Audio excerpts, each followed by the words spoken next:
అమ్మా నాన్న ఎప్పుడు వద్దు అనలేదా? ఎందుకంటే పెద్దోడు ఎలాగ జైలుకి వెళ్ళాడు, నువ్వు కూడా వెళ్తే మా పరిస్థితి ఏంటి అని. మాకు ఎంతసేపు ఉన్నా ముందుకు పోవాలి, పోరాటం. ఎంతో మందికి ఎన్నో ప్రాబ్లమ్స్ ఉన్నాయి, మధ్యతరగతి కుటుంబాలు, బీద కుటుంబాలు, ఇటువంటి వాళ్ళకల్లా చాలా కష్టాలు ఉంటాయని చెప్పేసి ఆ నుంచి ఇక అటువైపే అడుగులు వేయాల్సి వచ్చింది. అప్పట్లో మీకు ఆయుధాలు కానీ డ్రెస్సులు కానీ ఎక్కడి నుంచి వచ్చేవన్నా? వెపన్స్ ఎంతసేపు ఉన్న పోలీస్ స్టేషన్ల మీద దాడులు చేసి విపరీతమైన రిక్రూట్మెంట్ ఉంది మాకు. అప్పుడు దాడులకు ఎక్కువ ప్రాధాన్యత ఇచ్చేది. మీ కొరియర్ వ్యవస్థలో మీరు అనుకున్న ఏపీటీ సక్సెస్ అయినప్పుడు ఒక వ్యక్తి తారసపడతారు. డైరెక్ట్గా ఐ టు ఐ చూసి మాట్లాడుకుంటారా, లేదా ఒకవైపు తిరిగి మాట్లాడుకుంటారా? సేమ్ ఎదురు బదురు నిలబడే మాట్లాడతాం. మెయిన్ ఏంటంటే మాకు ఫారెస్ట్లో అన్నం దొరకాలంటే 2 రోజులు పట్టొచ్చు, ఒకసారి 1 డే పడుతుంటుంది. అట్లా ఇబ్బందులతోటి కూడా తిరిగిన కాలాలు ఉన్నాయి. సాధారణంగా గెరిల్లా అనగానే గెరిల్లా వార్ వేరే కనిపిస్తుంది. పీకేపల్లి అటాక్ చేయాలని అన్న నాకు వచ్చేసి బుల్లెట్ ఇక్కడ. మేము మొత్తం 25 మందితోటి పోయినాం దాడికి. ఒక సైడ్ నుంచి ఫైర్ చేస్తున్నారు, వాళ్ళు ఇద్దరు నలుగురు ఉన్నారు, అటు 2 ఉన్నారు, ఇటు 2 ఉన్నారు, ఫైర్ చేస్తున్నారు. మనం ఏం చేసినామంటే లోపలికి మందు పాత్ర తీసుకుపోయి ఒక సైడ్ వేసి బుల్లెట్ ఎప్పుడైతే తగిలిందో అప్పుడు అమ్మ గుర్తు.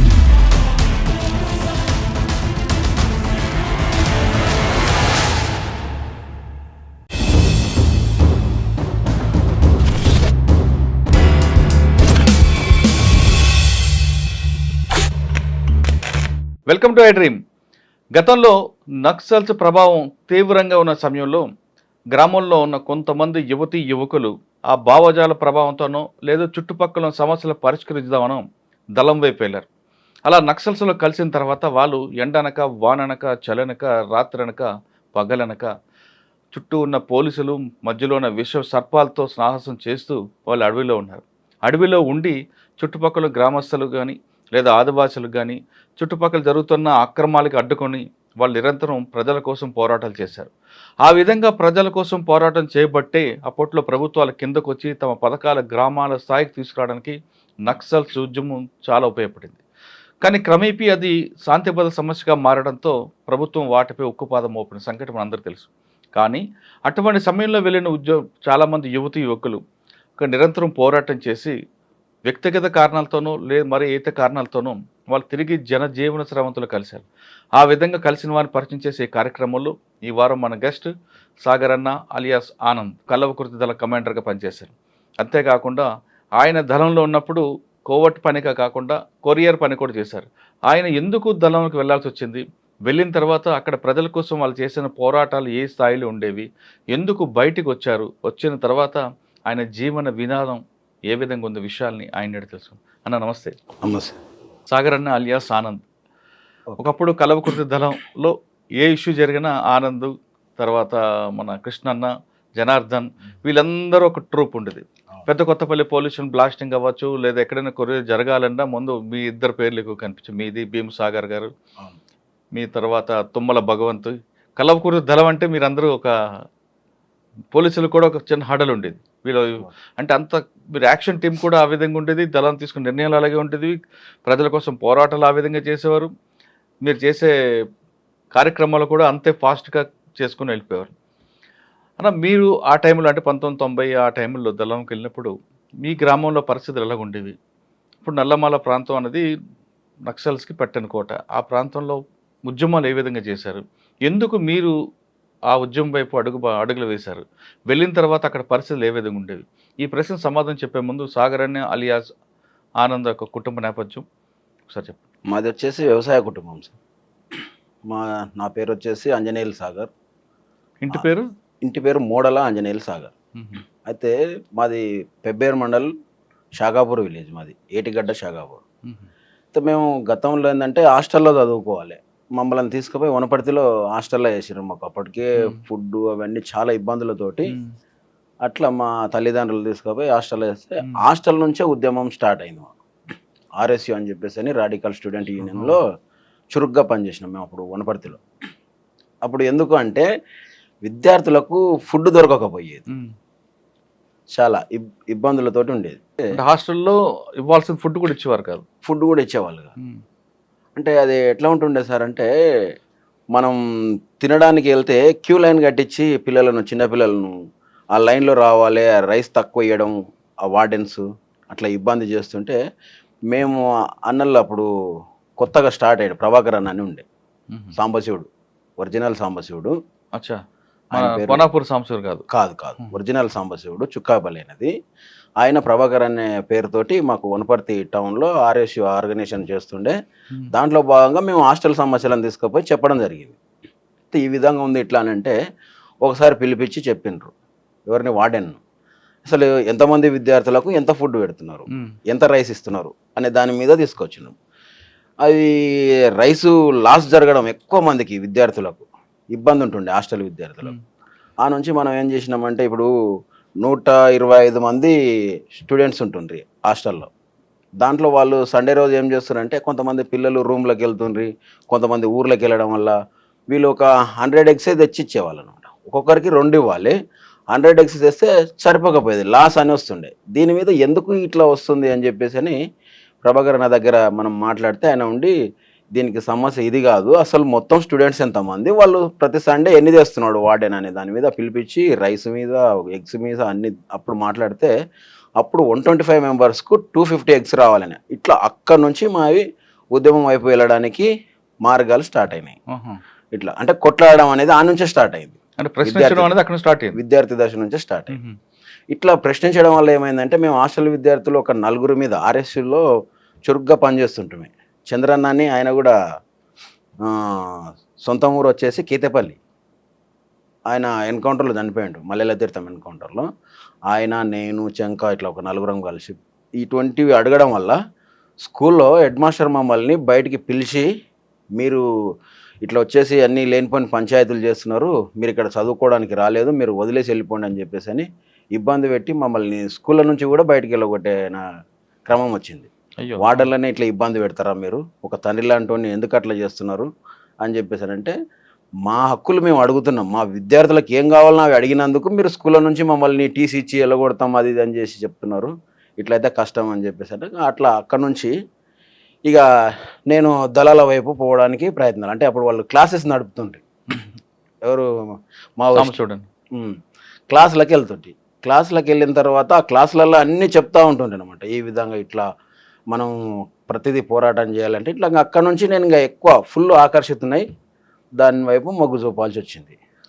అట్లనే గతంలో ఎక్కడైనా క్లాసులు జరిగేవి అక్కడ గుట్టల పైన, అప్పుడు రాజపేట గుట్టలు అక్కడ దగ్గర దగ్గర వనపర్తి టౌన్లో ఉన్నటువంటి గుట్టల పైన.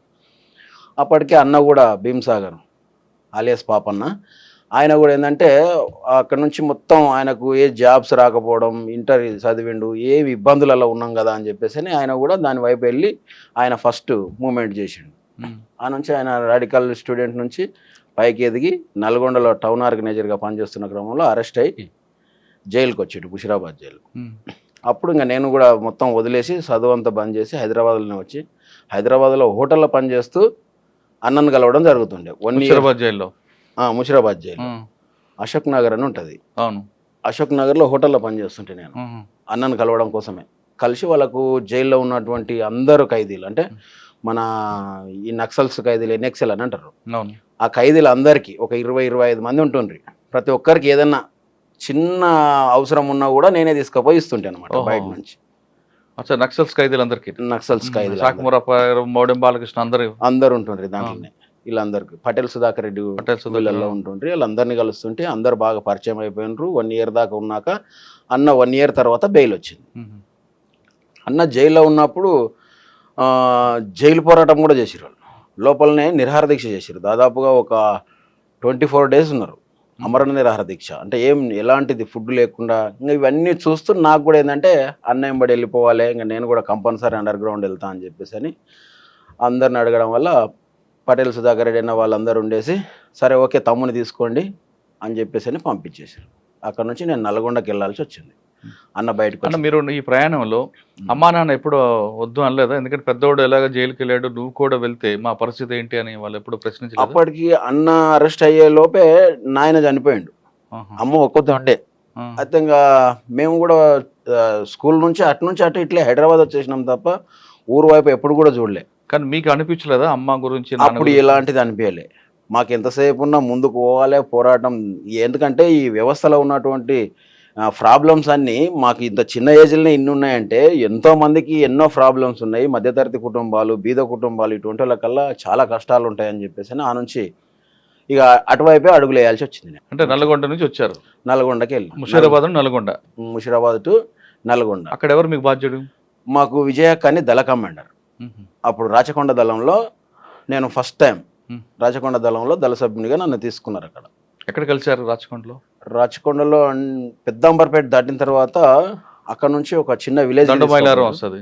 ఇక నాకు అప్పుడు అంత ఐడియా లేదు, ఫస్ట్ టైం వెళ్ళినాం కాబట్టి అక్కడ నుంచి ఒక చిన్న విలేజ్ దగ్గరకు పోతే అక్కడ వచ్చేసి మనం పికప్ చేసుకొని తీసుకొని పోయారు. నైట్ వచ్చి వాళ్ళు ఒక ఇంట్లో పోయి ఉన్నాము, మధ్యాహ్నం అట్లా పోయి వాళ్ళు నైట్ వచ్చిన తర్వాత నైట్ తీసుకుపోయారు. అక్కడ నుంచి దళంని వెళ్ళిపోయినాయి. అన్న దళంలో తీసుకొని వెంటనే మీకు యూనిఫామ్ ఇవ్వడం చేశారా, లేదు కొంతకాలం మీకు అబ్జర్వేషన్ పెట్టి చిన్న చిన్న పళ్ళు చేయించి తర్వాత యూనిఫాము వెపన్ ఇవ్వడం చేశారా?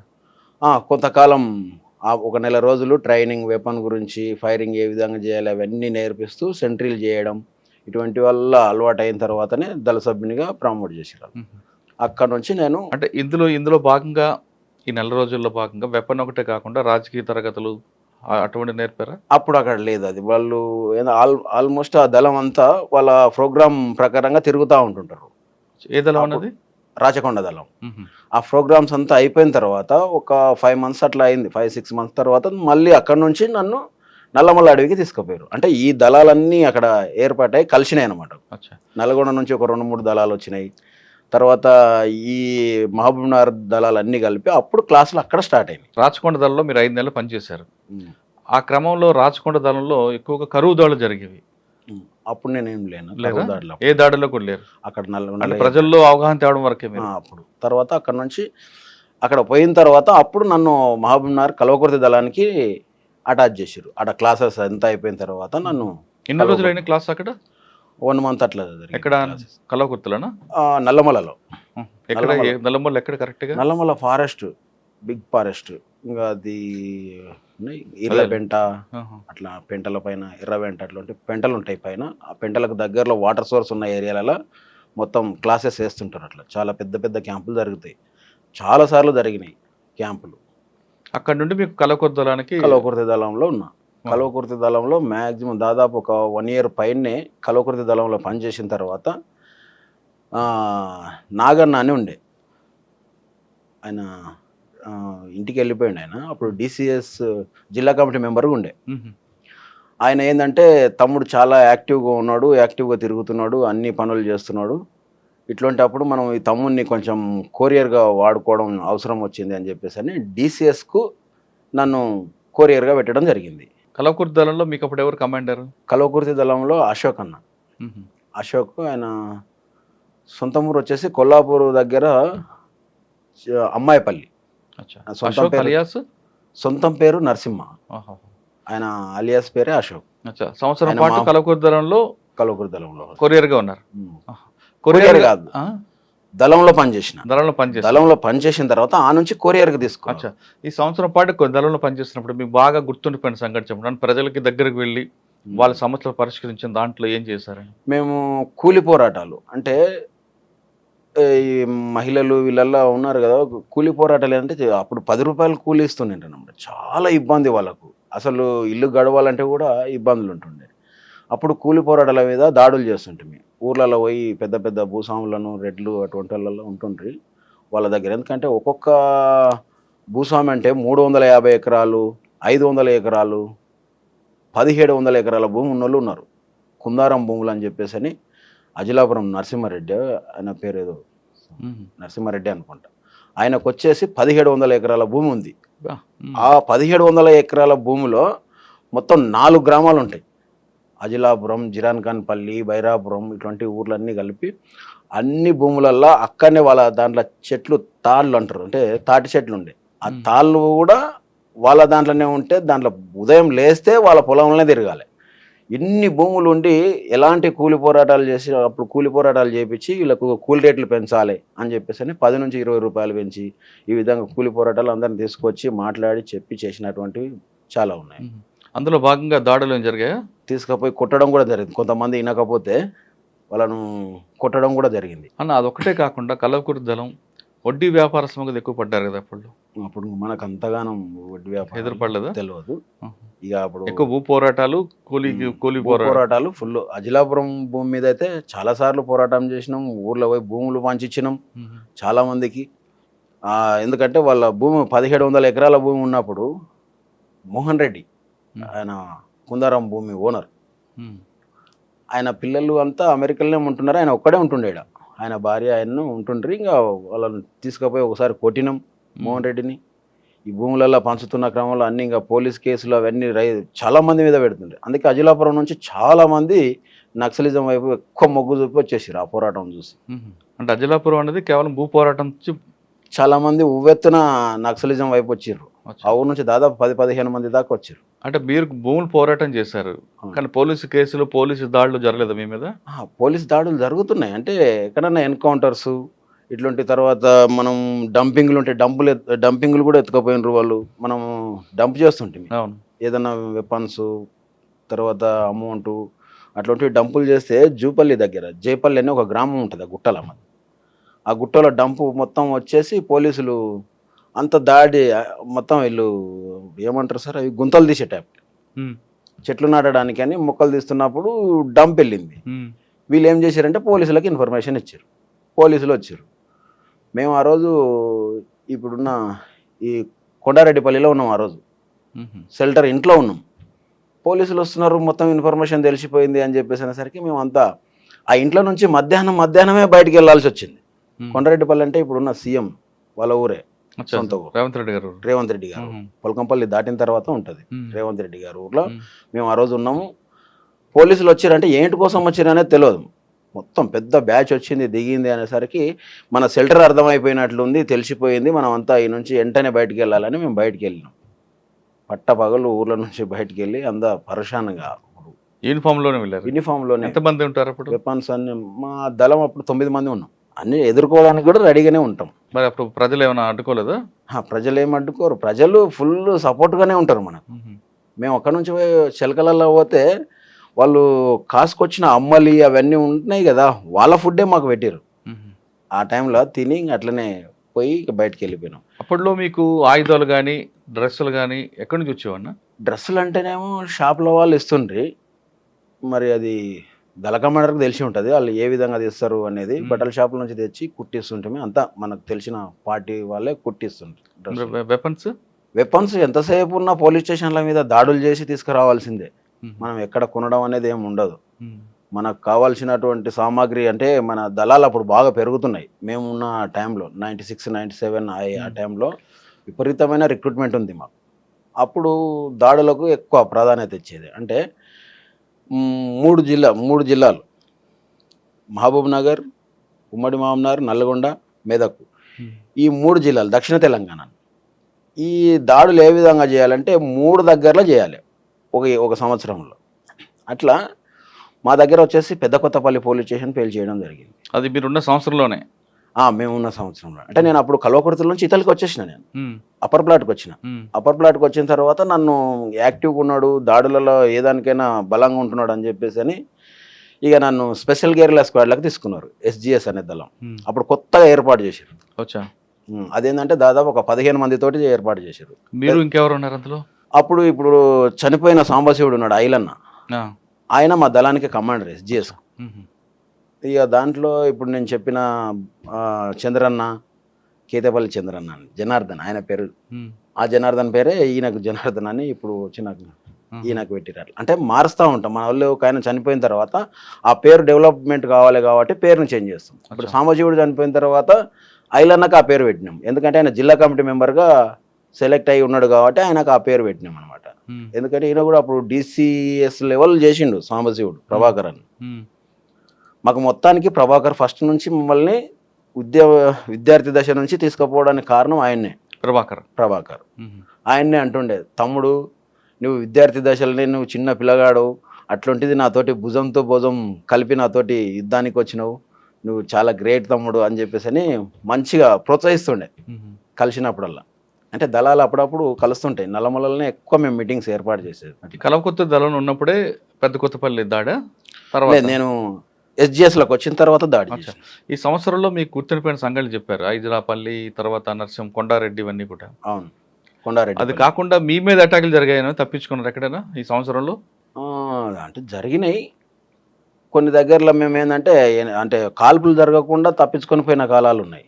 మేము ఒకసారి అనురాధ అని ఉండే డీజీ ఆమె ఒకసారి ఎక్కడ అనురాధ డీజీ కదా, ఎస్పీ ఎస్పీ ఉండే మహబూబ్ నగర్ ఎస్పీ కాదు ఆమె, ఇక్కడ నుంచి వచ్చింది ఆమె. అయితే కొల్లాపూర్ వెళ్తున్నది. మేము ఆదిరాల దగ్గర ఆదిరాల పక్కల, అది ఊరు పేరు ఐడియా వస్తలేదు, మేము ఆ ఊర్లకు ఎంటర్ అవుతున్నాం. ఆ ఊర్లోకి ఎంటర్ అయ్యే క్రమంలో పోలీస్ జీప్ కనబడి మేము రిటర్న్ వెళ్ళిపోయినాం. ఇద్దరమే ఉన్నాం. వాళ్ళు ఎవరో వీళ్ళు నక్సలైట్లు లాగా ఉన్నారు, కార్ ఆపండి అని చెప్పేసి ఆమె మా మీదకి ఎంటబడ్డారు మొత్తం వెపన్స్ తీసుకొని. అప్పుడు మేము పోయి మా దగ్గర హ్యాండ్ గ్రెనేడ్స్ ఉంటుండే, ఒక గ్రెనేడ్ వేసేసరికి అంతా వాళ్ళు అలర్ట్ అయిపోయి ఎక్కడికక్కడ ఆగిపోయారు. ఇక మేము ఆ నుంచి రిట్రీట్ అయ్యి వెళ్ళిపోయినాం. అనురాధ గారు అంటే ఇప్పుడు మహబూబ్ రెస్పీ చేశారు ఆవిడ. ఈజీ ఉండే ఆమె, అప్పుడు మనకు అంత పెద్దగా తెలియదు, మేము అండర్ గ్రౌండ్లో ఉన్నాం కాబట్టి తెలియదు. ఏఎస్పీ అనుకుంటామే అప్పుడు, ఏఎస్పీ అనురాధ అనే టైం ఉండే. అక్కడ తర్వాత ఎక్కడ జరిగారు? డైరెక్ట్గా ఎస్పీజీకి వచ్చారా? తర్వాత నేను కొరియర్గా ఎక్కువ తిరుగుతుంటే ఆ నుంచి కొరియర్ తీసుకున్నారు నన్ను. అంటే స్పెషల్ గేర్ల స్క్వాడ్లో ఉంటూనే కొరియర్గా పంపిస్తుండే అనమాట. కొరియర్గా ఎంతకాలం పనిచేశారు? కొరియర్గా అంటే అండర్ గ్రౌండ్లో ఉంటూనే నేను బయటికి వెళ్ళడం. ఎంతకాలం చూసారు కొరియర్గా? ఇంకా అక్కడ నుంచి నేను ఇంకా కొరియర్గా ప్రతి దానికి నేనే బయటికి వెళ్ళడం. ఒక సంవత్సరం పనిచేశారా? చేసింటాం. అంటే మీరు సంవత్సరం పాటు కొరియర్గా పనిచేశారు. మావోయిస్ట్ పార్టీలో అంటే ఇప్పుడు మావోయిస్ట్, అప్పుడు నక్సల్స్ పార్టీలు ధనంలో పీపుల్స్ వార్, సిపిఐఎంఎల్ పీపుల్స్ వార్లో కొరియర్ వ్యవస్థ అంటే ఎలా ఉంటుంది? అంటే ఒకరికి ఉత్తరాల ద్వారా అప్పుడంటే ఫోన్లు ఉండేవి కావు. కొరియర్ అంటే ఒక చీటీలు లేదా బుక్స్ దాంట్లో రాసి పంపించేవారు. ఆ వ్యవస్థ ఎలా పనిచేస్తుంది? ఒక వ్యక్తికి ఒక దళంని ఇంకో దళానికి సమాచారం ఇవ్వాలంటే ఏ విధంగా కొరియర్ వెళ్తుంది? ఎన్ని రోజులు పడుతుంటది? ఇప్పుడు ఒకవేళ స్టేట్ కమిటీ నుంచి సెంట్రల్ కమిటీ మెసేజ్ పోవాలంటే, లేదా సెంట్రల్ కమిటీ మెసేజ్ స్టేట్ కమిటీకి రావాలి, స్టేట్ కమిటీ నుంచి డీసీకి రావాలంటే ఈ వ్యవస్థ ఎలా నడుస్తుంది? ఎన్ని రోజులు పట్టేది? అయితే అండర్ గ్రౌండ్ ఉంటూనే మాది నడుస్తున్నటువంటిది కొరియర్ వ్యవస్థ ఏంటంటే, మా డీసీఎస్ జిల్లా కమిటీ సెక్రటరీ ఎవరైతే ఉంటారో ఆయనతోటే నేను పని చేయాలి. అంటే ఆయన పంపించిన దాన్ని నేను తీసుకుపోయి ఇవ్వాలి. ఎట్లా, ఇప్పుడు నల్గొండ డీసీఎస్ ఉంటాడు, నల్గొండ వాళ్ళు మన దగ్గరికి పంపిస్తారు. వాళ్ళకు కూడా సేమ్ డీసీఎస్కి ఎట్లయితే ఒకరు ఉంటారో ఇక్కడ మేము ఉంటాం కదా, ఆ కొరియరు ఆయన వస్తుంటాడు. మెదక్ నుంచి ఉండేట మెదక్ నుంచి వస్తుంటాడు. ఇట్లా ఏ డిస్టిక్ వాళ్ళు ఆ డిస్టిక్ నుంచి వచ్చి మేము ఏర్పాట్లు అయింది. ఇప్పుడు మా మహబూబ్నగర్ డిస్టిక్లో జడ్చర్ల అనే టౌన్ ఉంది. నేను జడ్చర్ల టౌన్కు వాళ్ళు ఆ పార్టీ ఇచ్చినటువంటి లేఖను తీసుకొని వచ్చి చిటి ఆడ వచ్చి ఆగుతాం. ఇప్పుడు జడ్చర్లలో రైల్వే స్టేషన్లో ఎక్కువ పెట్టుకుంటుంటే, రైల్వే స్టేషన్కు ఎక్కువ మంది పెద్ద అబ్జర్వేషన్ ఉండదని చెప్పేసి మేము అక్కడ సైలెంట్గా ఉంటుంది వాతావరణం. అక్కడ కలవాలంటే ఇప్పుడు ఇండియా టుడే బుక్స్ ఉంటుండే, అప్పుడు ఇండియా టుడే బుక్ లేకపోతే సోప్స్, ఈటా సోపు, అది ఏదైతే అనుకుంటామో ఆ విధంగానే ఆడికి వచ్చి ఒకరికొకరం కలిసేవాళ్ళం. ఇప్పుడు నేను ఇండియా టుడే బుక్ పట్టుకొని చూస్తున్నా అంటే వాళ్ళు నా దగ్గరికి ఆ పర్సన్ వస్తాడు. నేనేంది ఆయన దగ్గర ఈటా సోప్ ఉందా అని అనుకుంటే ఆయన దగ్గర ఆ సోప్ ఉందంటేనే ఆయన దగ్గర కలుస్తాం. అది ఏ విధంగా అంటే టైం టు టైం ఉంటుంది. ఉదయం 10 గంటలకనంటే 10 గంటల నుంచి 10 గంటల 15 నిమిషాల వరకే వెయిట్ చేయాలి. తర్వాత 11 గంటలకు ఉంటుంది, 10 నుంచి 11, మళ్ళీ 11 గంటల నుంచి మళ్ళీ 15 నిమిషాలే చూస్తాం. ఆ 2 టైంలు అయిపోయినంటే ఆ ఏపీటీ మనం మళ్ళీ పోము. ఎందుకంటే ఆటోమేటిక్గా ఆయన అరెస్ట్ అన్న అయ్యి ఉండాలి, లేకపోతే ఏదో ప్రాబ్లం అయ్యి ఉంటుంది, రాలేకపోయింది అనేది. మళ్ళీ పోయినామనుకో పోలీసులు అటాక్ చేయడానికి ఎక్కువ అవకాశం ఉంటుంది. అట్లనే ఒకసారి జరిగింది మాకు నల్గొండ కొరియర్కు. నాకు ఆయన చంద్రన్న అని ఉండే నల్గొండ కొరియర్. నేను మహబూబ్నగర్ నుంచి పోయినాం. షాద్నగర్ బస్టాండ్లో మాకు అపార్ట్మెంట్ ఉంది, ఏపీటీ ఉంది. ఏపీటీ ఏడ ఉంది అంటే బస్టాండ్లో క్యాంటీన్ హోటల్ ఉంటుంది. ఆ క్యాంటీన్ హోటల్లో పోయి కూర్చున్నాం. అయితే ఆ రోజు నేను పోయిన రోజు ఏమైందంటే ఆ క్యాంటీన్ బంద్ ఉంది. క్యాంటీన్ బంద్ ఉండడం వల్ల నేనేం చేసిన అంటే బయటనే కూర్చున్నాం, బయట బస్సులు. ఇక బస్ స్టాప్ నుంచి దాదాపు కొంచెం దూరం ఉంటుంది, ఒక 150 గజాలు 200 గజాల దూరం ఉంటుంది ఆ రోడ్డుకు, అది బస్ స్టాప్ లోపలికి రావడానికి. ఈయన అరెస్ట్ అయ్యాడు, చంద్రన్ అనేట ఆయన నల్గొండలో ఆయన అరెస్ట్ అయ్యాడు. ఆయన అరెస్ట్ కావని ఆయన ఇప్పుడు అంటే సంజీవ్ అనే దగ్గర కొరియర్ అనమాట. సంజీవ్ అన్న అంటే స్టేట్ కమిటీ. ఆ సంజీవ్ అన్న కొరియర్ రావడం వల్ల అరెస్ట్గా అయ్యిండని చెప్పేసి పోలీసు వాళ్ళు ఏపీటీ మొత్తం క్లియర్ చెప్పేసిండు. ఇక పోలీసు వాళ్ళు వ్యాన్ ఆపి అక్కడ నుంచి దిగి పరిగెట్టుకుంటూ వస్తున్నారు. నేను చూస్తూ వెంటనే లేచి వేరే బస్సులో పోయి చక్కగా పోయి కూర్చున్నా. నాకు అర్థమైపోయింది ఇమ్మీడియట్లీ సమ్ ఏదో అరెస్ట్ అయ్యిండు, లేదంటే నా అడ్రస్ అన్న చెప్పిండు, ఈయన ఏదో జరిగింది అని చెప్పేసి. ఆ బస్సు ఎక్కడ పోతుందో తెలియదు కానీ ఎక్కి బస్సు ఏడిపోతే ఆడికి ఒక టికెట్ తీసుకొని ఎక్కి చాలా దూరం పోయిన తర్వాత ఒక విలేజ్ దగ్గర దిగి అక్కడే ఉండి ఛాయ్ ఇంత ఒక బన్ను తిని మళ్ళీ రిటర్న్ వచ్చేసి హైదరాబాద్కి వెళ్ళేసి వచ్చిన. అట్లా జరుగుతుంటాయి. ఆయన అరెస్ట్ అయ్యిండు, సంజీవ్ అని అరెస్ట్ అయ్యింది అని చెప్పేసి అని నల్గొండలో రైల్వే ట్రాక్ వేల్చేసారు. రైల్వే దగ్గర మన వాళ్ళు పోయారు, అక్కడ నల్గొండ వాళ్ళు సంజీవ్ అని అరెస్ట్ అయ్యింది. ఎందుకంటే కొరియర్ అరెస్ట్ అయ్యిందంటే డీసీ ఆయన సెంట్రల్ స్టేట్ కమిటీ సెక్రటరీ కూడా అరెస్ట్ అయ్యిండేమో అనే దాని నుంచి దాడి చేశారు. ఆయన ఒక్కరిని అరెస్ట్ చేస్తే నేను వెంటనే కోర్టుకు హాజరుపరచాలి 24 గంటలు అని చెప్పేసి దాడి జరిగింది. అది వెంటనే నాకు నెక్స్ట్ డే చూసుకొని నేను రిటర్న్ మళ్ళీ వెళ్ళిపోయాను అనమాట. ఇప్పుడు ఈ ప్లాన్ ఎంత ఉంది కదా, మీరు షాదనగర్ బస్ స్టాండ్లో ఉండాలని, లేదా జడ్చర్ల ట్రాక్ దగ్గర ఉండాలని, ఈ సబ్బు వాడాలని, లేదా ఈ పేపర్ పట్టుకోవాలి, ఇదంతా ఎవరు చెప్తారు మీకు? మాకు ఇక్కడ డీసీఎస్ చెప్పి పంపిస్తుంటాడు. ఆయనకి ఎలా తెలుస్తుంది? మొదలే మాట్లాడుకుంటారు. ఇప్పుడు వాళ్ళు ఫస్ట్ మనం పంపించే లెటర్లన్నా రాసి పంపిస్తుంటారు. అది ఏ విధంగా రాస్తుంటారు అనేది మొదలే ఉంటుంది ఆ ప్లాన్. ఆ ప్రకారంగానే మాట్లాడతాం. ఇప్పుడు మేము మళ్ళీ ఈ నుంచి రిటర్న్ అయిన తర్వాత దళాన్ని కలవాలంటే కూడా మళ్ళీ ఏపీటీ ఉంటుంది. ఒక విలేజ్ ఉంటుంది, గుండూరు అనే విలేజ్ ఉంది అనుకుందాం. గుండూరు అనే విలేజ్ కాడ ఊరు నుంచి ఒక 300 గజాల దూరంలో వచ్చి మనం వెయిటింగ్ చేయాలి. అంటే రోడ్డు మీద ఉండకుండా బయట ఉంటాం. దళం నుంచి వచ్చినటువంటి పర్సన్లు మనం పేరు పెట్టి పిలుస్తారు. ఏమన్నారో జంగయ్య అని అంటారు.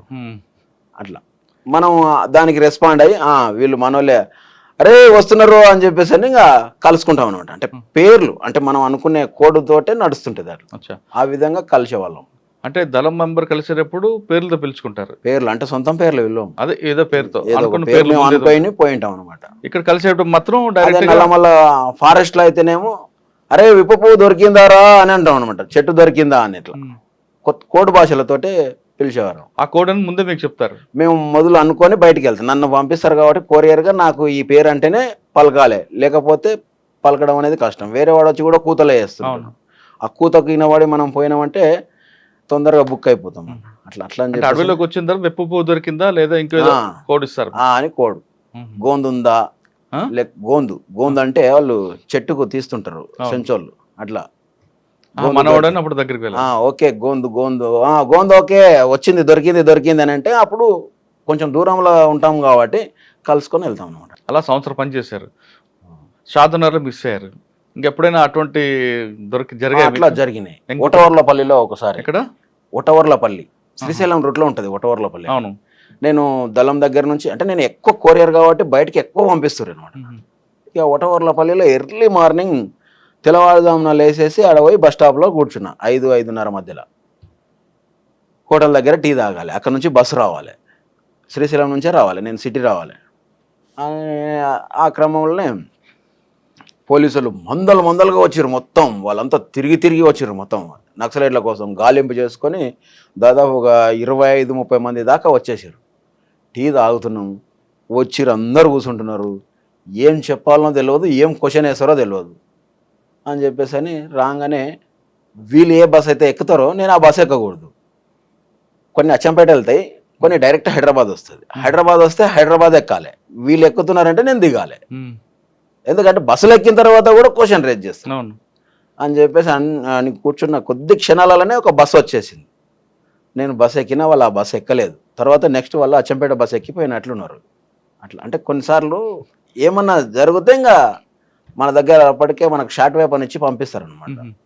తపంచ అని ఉంటుండే. అవును. తపంచ తీసుకొని బయటకు వచ్చిన నేను.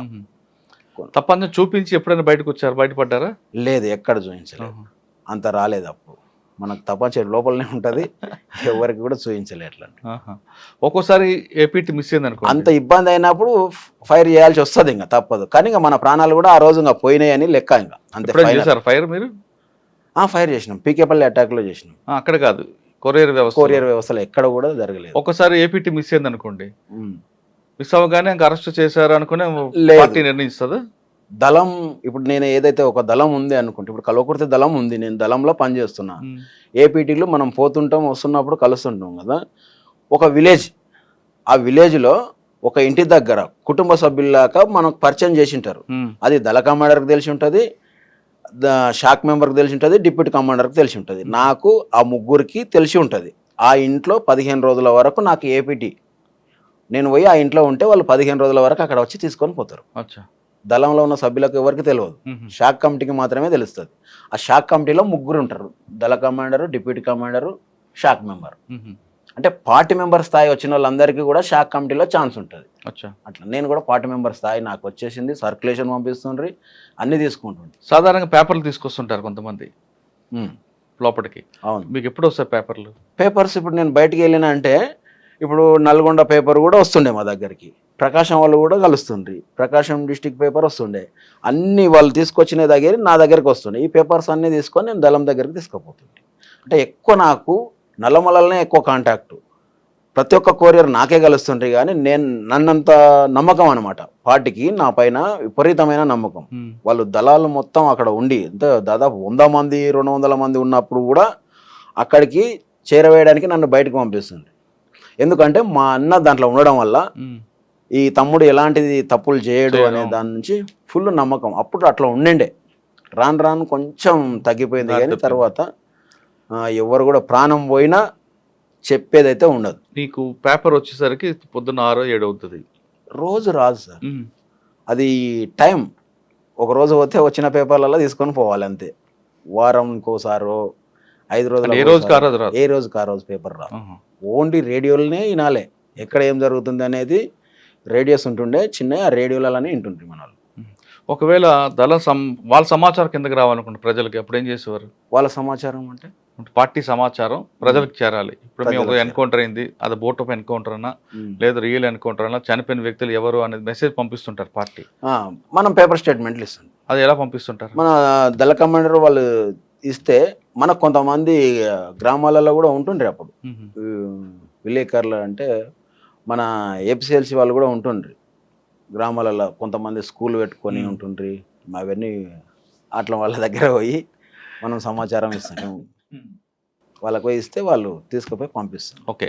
నేను మహబూబ్ నగర్లో పురుషోత్తం అన్న ఉండే, ఏపీసీఎల్సీ పురుషోత్తం. ఓకే. అవును. అడ్వకేట్గా చేస్తుండే. చనిపోయినట్టున్నారు. చనిపోయాడు. నేను ఆయన దగ్గర వాళ్ళది ఎస్టీడీ బూత్ ఉంటుండే, ఎస్టీడీ రైల్వే స్టేషన్ దగ్గర ఉంటుండే మహబూబ్నగర్లో. ఆయన భార్య అక్క ఉంటుండే ఎస్టీడీలో. ఎవరున్నా నేను డైరెక్ట్ పోయి లెటర్స్ ఆడ ఇచ్చేసి వస్తుంటే. ఆయన మస్తు సార్లు కూడా కలుస్తుంటే, ఏదన్నా ఎమర్జెన్సీ సమస్య వచ్చినప్పుడు పోయి చెప్తుంటే, ఇట్లా నాకు ఇప్పుడు నేను అన్నా కదా షాద్ నగర్ దగ్గర నాకు ఎప్పుడైతే మిస్ అయిందో, నెక్స్ట్ డే ఆ రోజు నైట్ పోయి పురుషోత్తం అన్నని కలిసిన నేను. అన్న ఇట్లా సంజీవ్ అన్నకి ఏదో అయినట్లుంది, ఆయన అయితే రాలేదు, ఏపీటీ మిస్ అయింది, పోలీసు వాళ్ళు విపరీతంగా వచ్చిండ్రు, నాకు ఏపీటీ అయితే మిస్ అయింది అని చెప్తే, ఆయన వెంటనే 24 గంటల్లో సంజీవ్ను ఆయన కోరియర్ చంద్రన్ అనే ఇద్దరిని కోర్టుకు హాజరుపరచాలని చెప్పేసి పేపర్ స్టేట్మెంట్ ఇచ్చాడు. అంటే మేము పోయి చెప్పడం వల్ల నాకు అది వెంటనే జరిగింది కదా. అది జరిగింది, మరి ఇన్ఫర్మేషన్ ఇవ్వాలి, బయటికి తెలవాలి, లేకపోతే అరెస్ట్ అయిపోయింది అనేది అర్థమైపోయింది కంప్లీట్గా. కరెక్ట్గా అరెస్ట్ అయ్యింది. కానీ సంజీవ్ అన్న అరెస్ట్ కాలే. సంజీవ్ అన్న స్టేట్ కమిటీ ఆయన కాలే. సాధారణంగా మీ కొరియర్ వ్యవస్థలో మీరు అనుకున్న ఏపీటీ సక్సెస్ అయినప్పుడు ఒక వ్యక్తి తారసపడతారు. మీరు అన్నట్లు ఇందాక పేపరో లేదంటే సబ్బో ఏదో ఒకటి ఇండికేషన్ చూపించుకుంటారు. డైరెక్ట్గా ఐ టు ఐ చూసి మాట్లాడుకుంటారా, లేదా ఒకవైపు తిరిగి మాట్లాడుకుంటారా?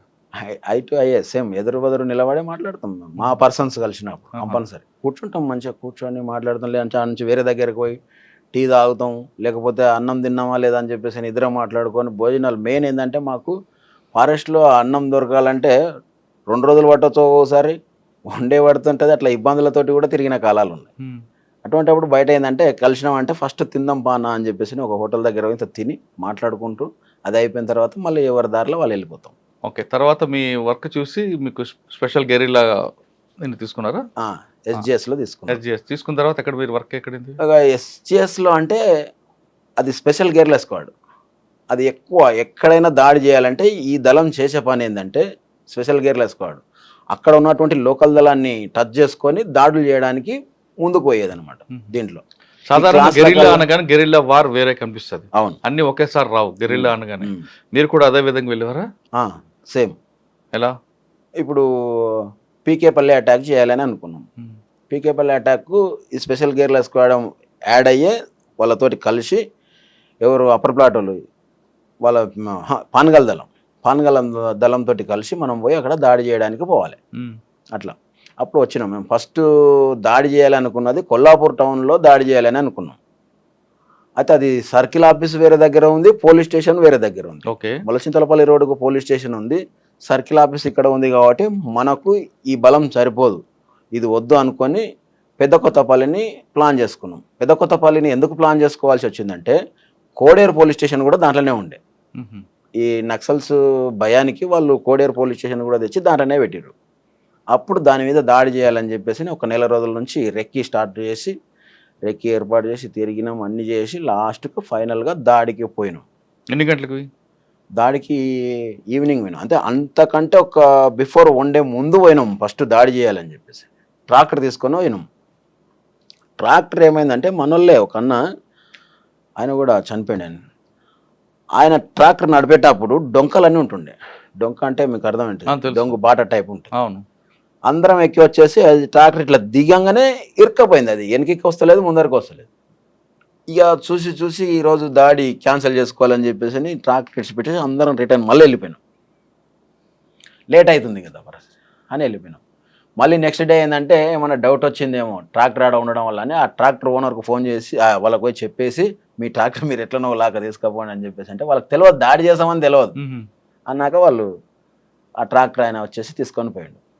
తర్వాత రోజు ఆపి ఏమన్నా డౌట్స్ వచ్చిందా పోలీసు వాళ్ళకు అని చెప్పేసి అని చూసి వచ్చి మళ్ళీ ఎలాంటిది ఏం లేదు, అంత సేఫ్ సాఫ్గానే ఉన్నారు వాళ్ళు అంటే నెక్స్ట్ డే దాడి చేయాలని పోయినాం.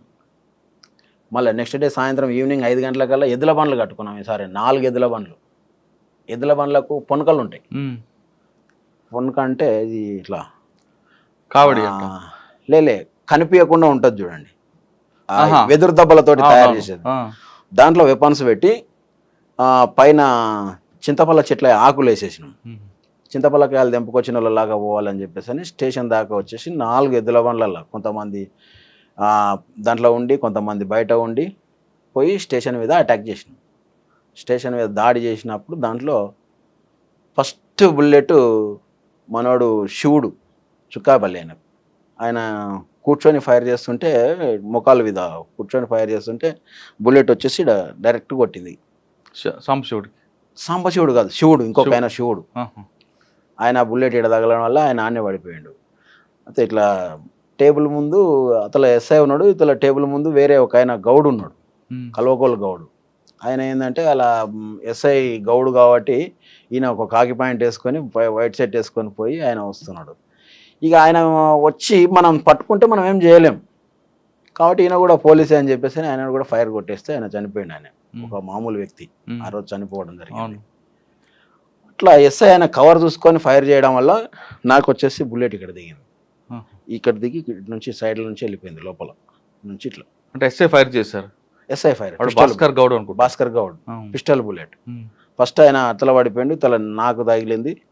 అట్లా ఇద్దరికి దాంట్లో దాడి జరిగిన దాంట్లో మాకు దెబ్బలు తగిలినాయి. తగిలిన తర్వాత వెనక మన రాజన్న వాళ్ళు అలా ఉన్నారు. అప్పుడు రాజన్న నాగన్న అనేట ఆయన వాళ్ళు ఇద్దరు ఏకేలతోటి వస్తారు లోపలికి. మేమేమో చిన్న వెపన్స్ తోటి ముందు పోయి గేట్ కా నుంచి ఫైర్ చేయాలి, వాళ్ళేమో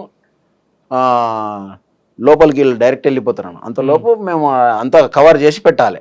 ఆ లోపలనే మాకు దెబ్బలు తగిలినాయి. తర్వాత ఫస్ట్ అయినా ఎందుకంటే కొంచెం బలంగా ఉన్న వాళ్ళను ముందరనే పెడతారు మమ్మల్ని.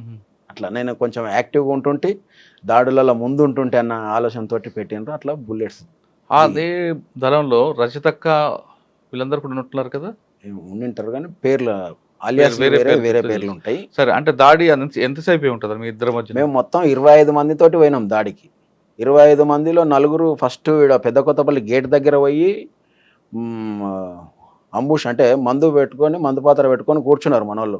తర్వాత ఎంఆర్ఓ ఆఫీస్ సైడ్ నుంచి కూడా చిన్న బాట ఉంటుంది, అక్కడ ఇద్దరిని పంపించినాం. మిగతా వాళ్ళు ఇక్కడ దాడి చేస్తున్నాం. దాదాపు ఒక 16-17 మంది మీ స్టేషన్ పైన దాడి చేస్తాం. బస్సులు రాకుండా కూడా అక్కడే పోయి బస్సులు రోడ్ ఎంబడి వెళ్తాయి. ఇది లోపల ఉన్నది పెద్ద కొత్తపల్లి పోలీస్ స్టేషన్ అనేది కొంచెం లోపలికి ఉంటుంది, 1 కిలోమీటర్ ఉంటుంది రోడ్ నుంచి లోపల ఉంటుంది. అట్లా దాడి చేసిన దాంట్లో ఏమైందంటే మెయిన్గా మాకు పైన ఏపీఎస్పీ వాళ్ళు ఉన్నారు. ఏపీఎస్పీ వాళ్ళు ఫస్ట్ ఏంటంటే ఒక సైడ్ నుంచి ఫైర్ చేస్తున్నారు. వాళ్ళు 4 ఉన్నారు, అటు 2 ఉన్నారు, ఇటు 2 ఉన్నారు, ఫైర్ చేస్తున్నారు. మనం ఏం చేసినామంటే లోపలికి మందు పాత్ర తీసుకుపోయి ఒక సైడ్ వేలు చేసినాం. అయితే రెండు ఒక్కటేసారి వేలిస్తేనేమో మనకు వెపన్స్ ఎక్కువ దొరికేది. ఒక సైడ్ వేల్చిన తర్వాత ఇంకో సైడ్ వేల్చాలని అన్ని పెట్టి బయటకు వచ్చి ఒక సైడ్ పేలవడంతో వాళ్ళు కింద పడిపోయారు. Back side ముందరిది పేలలే.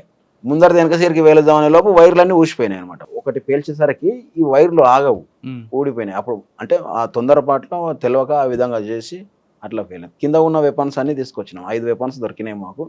5 వెపన్స్ తీసుకొని వచ్చినాం. ఒక పోలీస్ అయినా కూడా దొరికింది దాంట్లో. తర్వాత లాకప్లో ఒక ఆయన ఉండే, ఏదో ఎద్దుల బండి దొంగతనం చేసిందంటే లోపల పెడితే అది కూడా ఫైర్ చేసి లాకప్ ఓపెన్ చేసి ఆయనను కూడా తీసుకొచ్చినాం బయటికి. అంటే మీరు 25 మంది వెళ్ళారు, మీలో ఒకరు చనిపోయారా? మాలో ఒకడు మోహన్ అనేది ఆయన చనిపోయారు. సివిలియన్ ఒక ఆయన చనిపోయాడు. సివిలియన్ ఒక ఆయన చనిపోయాడు. ఇద్దరే. వెపన్స్ 5 దొరికాయి. అయితే ఇప్పుడు లోపల ఒక ఆయన వంటలు చేస్తున్నా అని చెప్పేసి ఆయన ఏపీఎస్పీ ఆయన దొరికితే ఆయన దగ్గర మాట్లాడి, నువ్వు మనోడు ఇక్కడ కింద పడిపోయింది కదా, తీసుకొని బయటికి రా అంటే ఎత్తుకొని వచ్చిండు బయట. వాళ్ళు ఏం చేస్తున్నారంటే లైట్ వెలుతురు నుంచి కూడా ఫైర్ చేస్తున్నారు పైనుంచి. లైట్ వెలుతురులో మనిషి బయటికి లోపలికి పోతుంటే ఆ నీడను చూసి కూడా ఫైర్ చేస్తున్నారు పోలీసు వాళ్ళు. అప్పుడు మొత్తం మేము లైట్లన్నీ ఫైర్ చేసి పలగొట్టేసినాం. దాదాపు 2 గంటలు జరుగుతుందా? 40 నిమిషాలే చేయాలి అని అనుకున్నాము, కానీ 1.5 పైన పట్టింది. చాలా టైం. ఇంత రెక్కి వేసిన తర్వాత కూడా ఎందుకు ఫెయిల్ అయ్యారు? ఫెయిల్ ఏం కాలేదు, సక్సెస్ అయినట్లే. కాకపోతే మనోడు అనుకోకుండా అది బుల్లెట్ ఇప్పుడు ఇట్లా డోర్ ఉంటుంది కదా, దాని సైడ్ నుంచి ఫైర్ చేస్తున్నాడు కాబట్టి ఎస్ఐ కొట్టిన బుల్లెట్ డైరెక్ట్ వచ్చి తగిలింది అంతే. దానివల్ల ఒక్క పర్సన్ మాత్రమే లాస్ అయ్యింది. పార్టీ దీని మీద సమీక్ష జరిపిందా? జరిపింది. ఏమన్నారు అంతలో? ఇక ఏమన్నారంటే ఇదే తొందరపాటు, కొంత అనుభవం లేని పిల్లలని ఎట్లా రకరకాలతోటి ఇంకా దాడులు అనేటివి కామన్గా జరుగుతుంటాయి. దీంట్లో లాస్ అవుతామనే సంగతి కూడా తెలుసు కాబట్టి. అని వారికి మీ పార్టీ తరఫు అబ్జర్వేషన్ చేయడానికి ఎవరు ఉంటారా? పార్టీకి అబ్జర్వేషన్ అంటే ఏం జరుగుతుందని వాళ్ళు వారిలో ఉండరు. పక్క నుండి ఎవరు తప్పు ఎవరు ఒప్పు అని చెప్పడానికి ఎవరు ఉంటారా?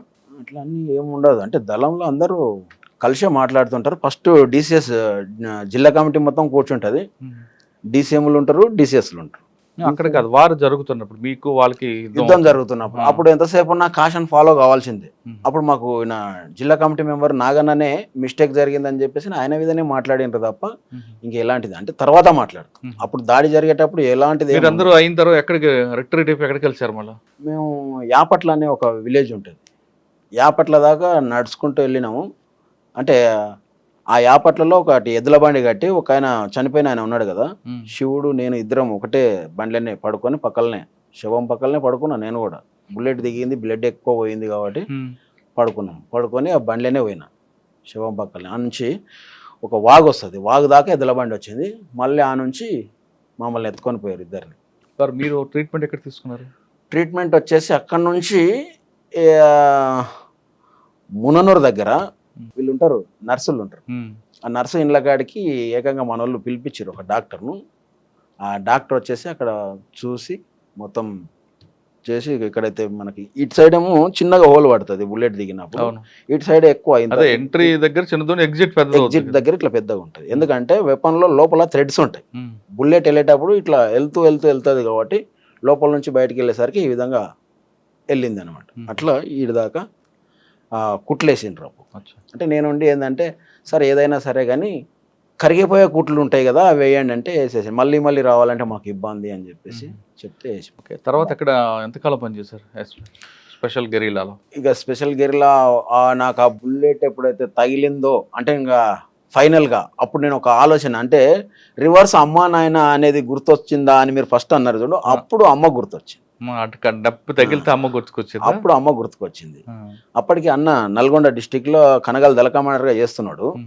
ఇక అన్నకు లెటర్ పెట్టిన, నేనైతే ఉండాలని అనిపించట్లేదు, నాకు నేను అమ్మని చూడాలని అనిపిస్తుంది, నేను వెళ్తా అని చెప్పేసి అని. అది అంతే. ఈ బుల్లెట్ తగిలినాక ఒక 2 months తర్వాత బ్యాక్ వచ్చేసిన.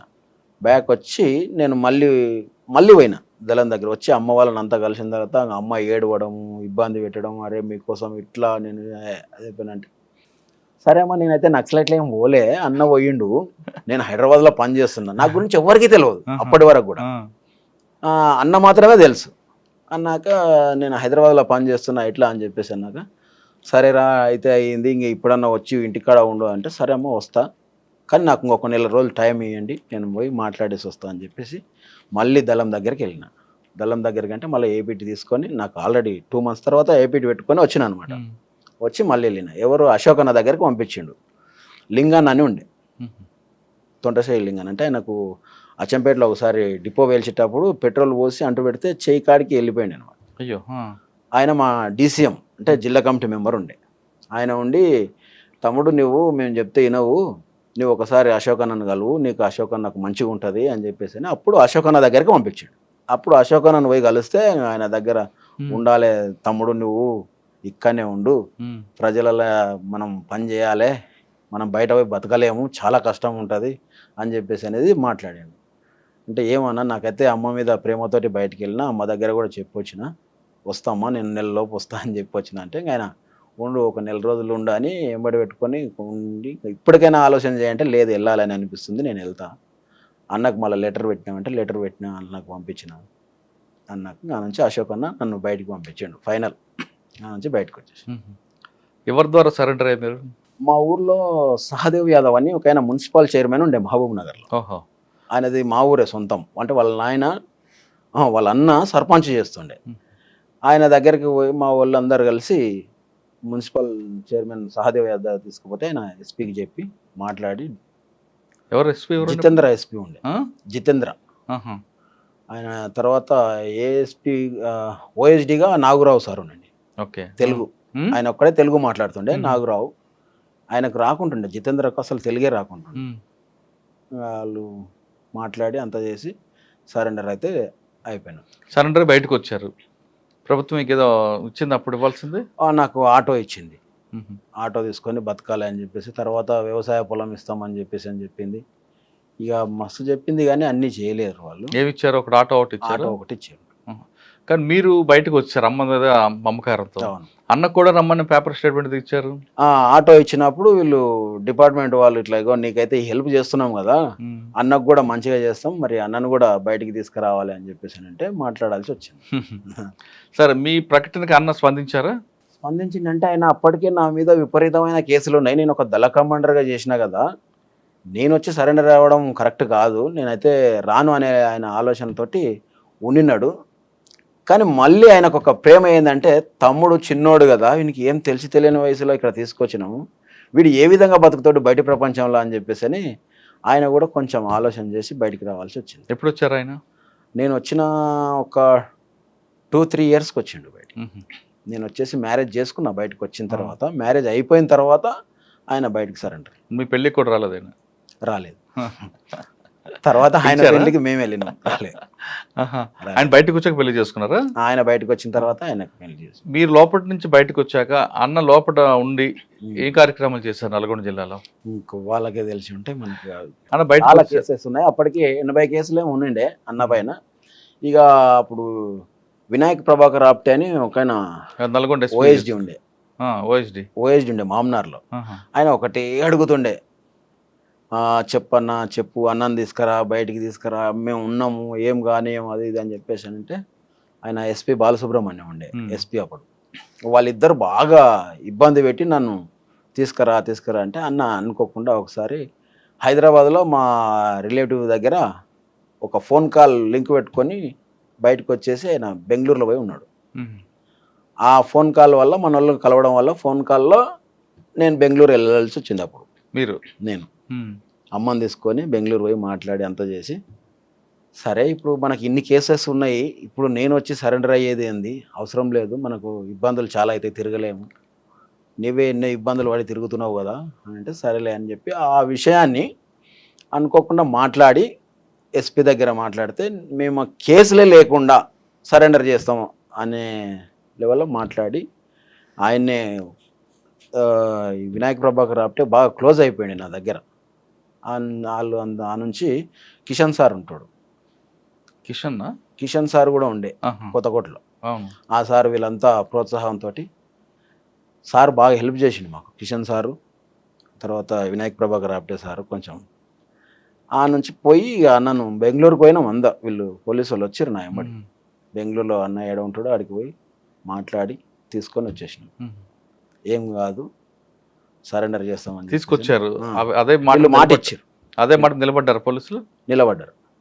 ఎస్పీ బాలసుబ్రహ్మణ్యం, వినాయక ప్రభాకర్ రాప్టే వీళ్ళు ఇద్దరు కలిసి మాట ఇచ్చి వీళ్ళని పంపిస్తే తీసుకొచ్చి సరెండర్ చేసి సరెండర్ అయిన తర్వాత ఆయన ఫస్ట్ నుంచి కూడా కొంచెం స్కూల్ పెట్టాలనే ఆలోచన, స్టడీలో బాగుంటుండే కాబట్టి అదే ఆలోచనతోటి స్కూల్ పెట్టేశాడు. అని మీరు బయటకు వచ్చారు అమ్మ మీద మమకారంతో. అవును. వచ్చిన తర్వాత ప్రజలందరూ మిమ్మల్ని చూసి మాజీ నక్సలైట్ అని భయపడ్డారా, లేదు మనవాడే అని చెప్పి మీకు ఆదరించారు? నేను ఊర్లోకి రాగానే ఏమైంది సార్ అంటే ఒకటి ఎన్కౌంటర్ జరిగింది కల్వకుర్తిలో. అశోక్ అన్న చనిపోయాడు. అశోక్ అన్న వెంబడి ఇంకొక దళ సభ్యుడు చనిపోయాడు. అయితే మనోళ్ళు పోయి చూసి ఏమైనారంటే ఆనంద్ చనిపోయాడు, ఈయన ఆనందే అని చెప్పేసి అని పోలీసులకు చెప్పారు. అసలు ఈ ఆనంద్ ఎవరు అని చెప్పేసి అని ఎస్పీ సీరియస్గా తీసుకొని ఇంటికి పంపించిండు. అప్పుడు నేను బయటికి రాలే, అప్పుడు నేను అండర్ గ్రౌండ్లోనే ఉన్నా, కొరియర్గా చేస్తున్నా, నాకు కూడా తెలియదు.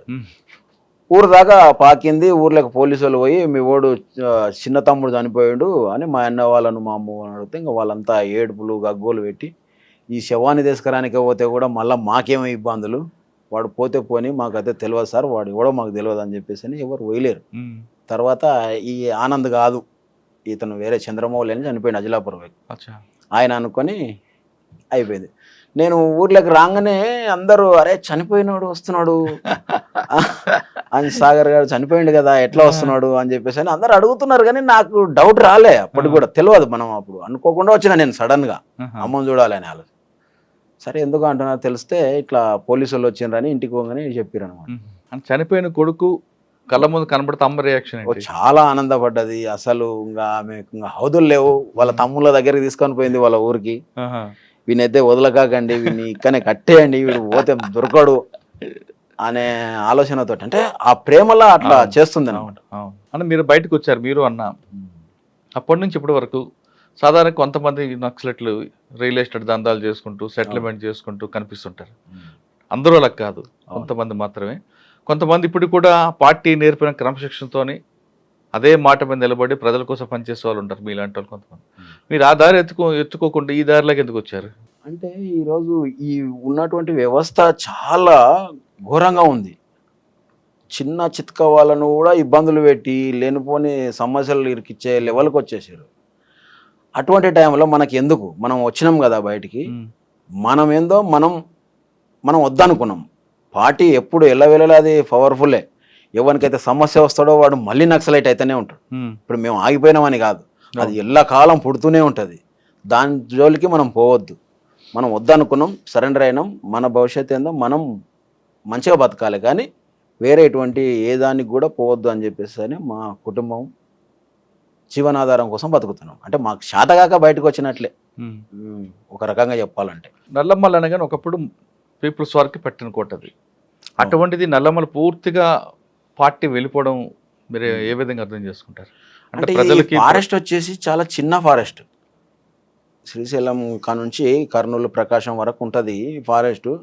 చాలా చిన్న ఫారెస్ట్ కావడం వల్ల వీళ్ళు పోలీసులు జల్లెడ పట్టడానికి చాలా ఈజీ అయిపోయింది. తర్వాత రాను మేము సరెండర్ అయిపోయిన తర్వాత కొంత ఏమైపోయిందంటే ఈ మాజీలను తర్వాత మిలిటెంట్లను కొంతమందిని తీసుకుపోయి పోలీసు వాళ్ళు మొత్తం అడవిని ఎక్కడ ఉన్న జల్లెడ పట్టేసి ఎక్కడెక్కడ ఎట్లా తిరుగుతారు ఏంటిది అనేది తెలిసేసుకున్నారు. ఆ నుంచి ఏంటంటే మామూలు వాళ్ళని అందరినీ కూడా బయటికి తీసుకొచ్చి సరెండర్స్ చేయించారు. కొంచెం పై స్థాయి ఉన్న వాళ్ళని ఎన్కౌంటర్లు చేసి చంపిండ్రు డిపార్ట్మెంట్. అట్లా ఇక్కడ ఎవరు కూడా మిగలలేకపోతున్నారు. అందుకని అందరు ఇప్పుడు ఏఓబి సైడు వెళ్ళిపోయినారు చాలామంది.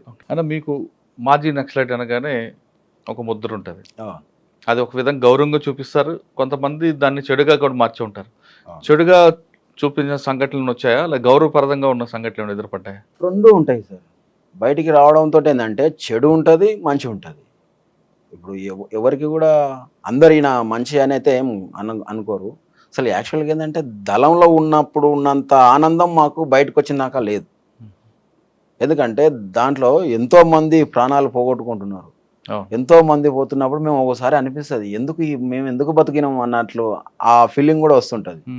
ఇక బయట ఎన్నో సమస్యలు, బాధలు, బతుకులు ఒక్కొక్కరు లాగా మాట్లాడడం, వీడు శాతగాక వచ్చింది అనుకోవడం, లేకపోతే వీడు ఏదేదో చేస్తున్నాడు, ప్లాట్లు అమ్ముతున్నాడు, రియల్ ఎస్టేట్ చేస్తున్నారు, ఈ విధంగా అంటుంటారు. ఇంకా మనం అంటే ఎవరికి పార్టీకి నష్టం కలిగించకుండా, తర్వాత పోలీసు వాళ్ళకు నష్టం కలిగించకుండా అందరినీ కంట్రోల్ చేసుకుంటే ఎట్లనో బతికి ఈరోజు బయటపడ్డాం. ఇప్పుడు ఏంటంటే కొంచెం ఫ్రీనెస్ వచ్చింది, ఉంటున్నాం హ్యాపీగా అంతే. కానీ కొంతమంది బయటకు వచ్చాక హత్యలు గురవడం జరుగుతుంటాయి కదా మాజీలు. అవును. అటువంటి చూసినప్పుడు ఏమనిపిస్తుంటుంది? అంటే ఏదైనా తప్పు దోవలో ఉన్నటువంటి వాళ్ళకు మాత్రమే తప్ప ఎవరికి కూడా హత్యల వరకు అయితే రాలే. మాజీలు మస్తు మంది సరెండర్ అయ్యారు, బతుకుతున్నారు. ఎవరి దారిలో వాళ్ళు బతికిన వాళ్ళు మంచిగానే ఉన్నారు. ఇక కొంతమంది బయటికెళ్ళి ఆశలకు ఎక్కువ పోయిన వాళ్ళు కూడా ఇబ్బందులలో పడిపోయారు తప్ప వేరే ఎలాంటిదైతే ఏం లేదు. అనిపిస్తుంది, బాధ అనిపిస్తుంది. చనిపోతుంటే అరే అందరం కలిసి పని చేసినాం వెనుకటికి, ఇట్లాంటి వాళ్ళల్లో ఈ విధంగా కనుమరుగవుతున్నారు కదా అని చెప్పేసి అని బాధ అనిపిస్తుంది. అంతెందుకు మనం ఏమంటే తిరిగిన వాళ్ళు ఎంతోమంది అమరులు అయిపోయారు. ఈరోజు మనం బతికి ఉండి ఎందుకు బతికినామా, అసలు దాంట్లోనే ఉండి మనం కూడా చనిపోయింటే ఎంత మంచిగా ఉంటుండే అని కూడా అనిపిస్తుంటుంది. నక్సల్స్ అనగానే, మాజీ అనగానే మనకు ఫస్ట్ వచ్చే పేరు నయీం. నయీం ఎప్పుడైనా ఎదురుపడ్డాడు మీకు? నయీం జైల్లో ఉన్నప్పుడు బాగా పరిచయం. ముషీరాబాద్ జైల్లో. ముషీరాబాద్ జైల్లో అన్నయంబడి ఇద్దరు ఉన్నారు, చాలామంది ఉన్నారు. అప్పుడు నయీం కూడా ఉన్నాడు. ఆయనతో పాటు నమాజ్ వీళ్ళు కూడా చేసేది, అందరు నమాజ్ చేస్తుండ్రి. అంత నయీం కలిసేది. అప్పుడు జైల్లో కూడా మాట్లాడుతుండే నా దగ్గర. అందరం అప్పుడు మాట్లాడిందే తప్ప బయటకు వచ్చిన తర్వాత నల్గొండ వాళ్ళు కొంతమంది ఫోన్ చేసి ఇట్లా అన్న రమ్మంటున్నాడు, కలుస్తామంటున్నాడు. అంటే మనకి ఎవరితోటి అవసరం లేదు, పార్టీ వద్దనుకున్నాం, బయటకు వచ్చినాం, సరెండర్ అయినాం అంటే దానికి ఎలాంటి మనం డోకా లేకుండా మన పని ఏందో మనం చూసుకోవాలి. మన నుంచి కాదు అనుకొని వచ్చినప్పుడు వదిలేసుకున్నాం అంతే తప్ప మేమైతే రాము ఒక్కడ అని చెప్పేసి పోలేదు. జైల్లో ఉన్నప్పుడు అన్న నయీం కలిసి ఉన్నారంటున్నారు. అవును. అదే టైంలో నయీం బయట కొన్ని కార్యక్రమాలు తమ్ముడు గారు చేయించేవారు, సెటిల్మెంట్లు కానీ లేదా నాకు కావాల్సిన వస్తువులు తెప్పించుకోవడం. ఆ క్రమంలో మీకు ఎప్పుడు ఎదురుపడి పలానా వస్తువు కావాలని కానీ లేదంటే పలానా పని చేసి పెట్టిన ఎప్పుడు మీకు ఆదేశించాడా? మన దగ్గరికి అయితే రాలేదు. అదే నల్గొండ వాళ్ళు ఎందుకంటే తెలిసిన వాళ్ళు ఉన్నారు కాబట్టి వాళ్ళ నుంచి సమాచారం పంపించిండు రమ్మని. మేము వెళ్ళలేదు. అన్న కూడా జైల్లో ఉన్నప్పుడు. జైల్లో ఉన్నప్పుడు కలిసారా ఎప్పుడైనా? కలిసినాం జైల్లో. ఏమంటారు ఆయన?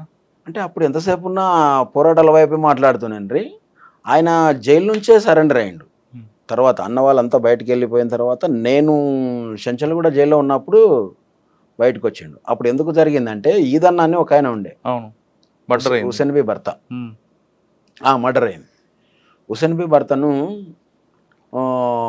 తలకాయ గాడికి కోసేసి ఈడనేమో మొండెం వేసిర్రు ముషీరాబాద్ జైలు దగ్గర. ఈ తలకాయ గాడికి తీసుకొచ్చి చెంచల్ కూడా దగ్గర వేసిపోయారు. తర్వాత వాళ్ళిద్దరు వాళ్ళ కజిన్ బ్రదర్స్ వాళ్ళు అరెస్ట్ అయ్యి జైలుకి వచ్చిండ్రు. చెంచల్ కూడా నేను ఉన్నప్పుడే వచ్చిర్రు వాళ్ళు. చెంచల్ కూడా జైలుకి మీరు ఎందుకు వెళ్ళారు? నేను సరెండర్ అయినప్పుడు జైల్లో పెట్టిరు కదా. జైల్లో 100 days ఉంది బెయిల్స్ వచ్చేదాకా. 100 days ఉన్నప్పుడు వాళ్ళు అది జరిగి లోపలికి వచ్చిన తర్వాత వాళ్ళ మీద ఏంటంటే పార్టీ ఇట్లా చంపుతారు అని చెప్పేసి అని వాళ్ళ ఇద్దరిని తీసుకుపోయి చంపేసింది. పార్టీ చంపడం వల్ల ఈయన నయీం లోపలనే సరెండర్ అయ్యి బయటకు వచ్చేసి ఆ నుంచి అరాచకాలకు స్టార్ట్ అయింది. అంటే అటువంటి వాళ్ళు కొంతమంది, అందరు కాదు, ఒక్కొక్కరికి ఒక సమస్య, ఒక ఇన్సిడెంట్ వల్ల ఇట్లా జరిగింటుంది. అంటే మీరు పార్టీలో వెళ్ళడానికి ప్రధాన కారణం హాస్టల్లో సరైన సౌకర్యాలు లేకపోవడం. విద్యార్థి దశ నుంచే మీకు జరిగిన అక్రమాలపై పోరాటం చేశారు. అక్కడి నుంచి ఇప్పుడు చివరిగా చెప్పండి, ఇప్పుడున్న పరిస్థితుల్లో విద్యార్థులందరూ కూడా ఎటువంటి సమస్యలు ఇప్పటికీ ఎదురవుతుంటాయి, ఇంకొక రకంగా అవుతుంటాయి. ఒక హాస్టల్ కాకపోవచ్చు, ఇంకో ధర అవ్వచ్చు, భోజనం కాకపోవచ్చు, ఇంకొకటి అవ్వచ్చు. ఇటువంటి సమస్యలకు పోరాటం చేయాలంటే ఆ పోరాటం ప్రజాస్వామ్యబద్ధంగా చేయమంటారా, లేదు మీలాగే ఆ దారిలో వెళ్ళమంటారా? అంటే ప్రజాస్వామ్యబద్ధంగా అంటే ఈ వ్యవస్థ ఎట్లా ఉంది అంటే ఎవరైతే డబ్బు ఉంటే వాడే హై రేంజ్లో వెళ్ళిపోతున్నాడు తప్ప మామూలు ప్రజలు ఎవ్వరు కూడా పోవడానికి, వాళ్ళకి లాస్ట్ తిండికి ఎక్కడైతే ఇబ్బంది ఎదురవుతుందో, కష్టాలు ఎక్కడ మొదలవుతావో వాళ్ళు కంపల్సరీ కమ్యూనిజం వైపు వెళ్తారు.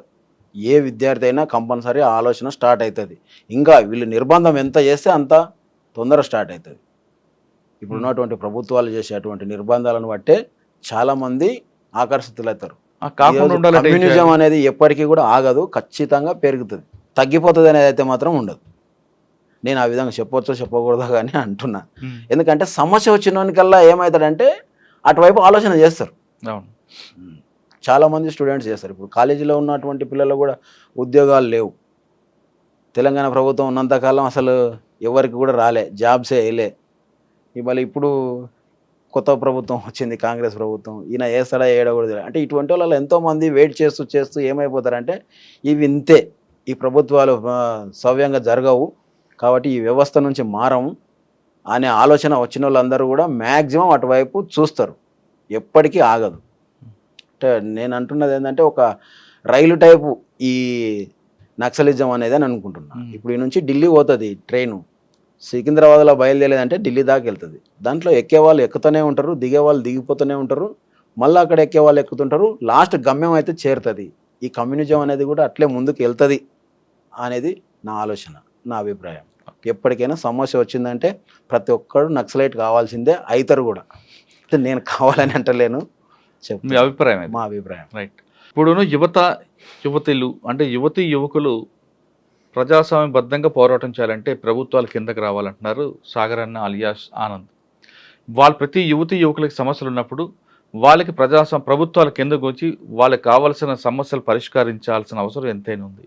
వాళ్ళకి కావాల్సింది ఉచిత విద్య, ఉచిత వైద్యం అందిస్తే, నిరుద్యోగ సమస్య తీరిస్తే ఖచ్చితంగా ఇప్పుడున్న యువత ఎవరు కూడా నక్సల్స్ మూవ్మెంట్ వైపు కానీ భావజాలం వైపు కన్నెత్తి కూడా చూడరు. కానీ ఎప్పుడైతే ప్రభుత్వాలు ఆ వర్గాలకి వాళ్ళకి కావాల్సిన మౌలిక సదుపాయాలు నిర్లక్ష్యం వహిస్తారో ఖచ్చితంగా యువకులు అటువైపు చూసే అవకాశం కనిపిస్తుంది.